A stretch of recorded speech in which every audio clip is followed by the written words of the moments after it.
കൊടും ചൂടിൽ ഒരിറ്റു വെള്ളം തേടി ഇറങ്ങിയതാണ് ഈ പരുന്ത്. ദാഹം അകറ്റുന്നതിനിടെ ടാങ്കിലെ വെള്ളത്തിൽ വീണു. ചിറകുകൾ നനഞ്ഞതോടെ ഉയർന്നു പൊങ്ങാൻ കഴിഞ്ഞില്ല. ഒരുപക്ഷെ ദിവസങ്ങളായിരിക്കും ഈ വിധത്തിൽ ഇത് കഴിച്ചുകൂട്ടിയത്. ഫറോക്ക് കോട്ടക്കുന്നിലെ മറ്റൊരു വാർത്താഷൂട്ടുമായി ബന്ധപ്പെട്ട് എത്തിയപ്പോഴാണ് ഈ കാഴ്ച ഞങ്ങളുടെ ശ്രദ്ധയിൽപ്പെട്ടത്. കൊത്തി വലിക്കാൻ വെമ്പുന്ന കൊക്കുകൾക്ക് പക്ഷേ അതിനുള്ള ത്രാണിയില്ല. ദൈന്യമുറ്റിയ കണ്ണുകൾ. പിന്നീട് ഇതിനെ രക്ഷിക്കുന്നതിനായി പ്രാധാന്യം. കരയിലെടുത്ത പരുന്തിന് നിൽക്കാൻ പോലും കഴിയുന്നുണ്ടായിരുന്നില്ല.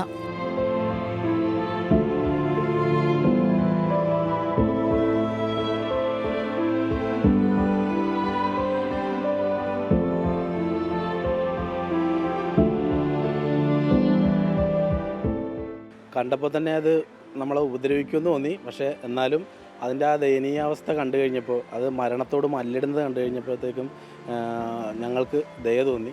അപ്പോൾ എന്ത് റിസ്ക് എടുത്തിട്ടായാലും അതിനെ രക്ഷപ്പെടുത്തണം എന്നുള്ള ഒരു മൈൻഡായിരുന്നു.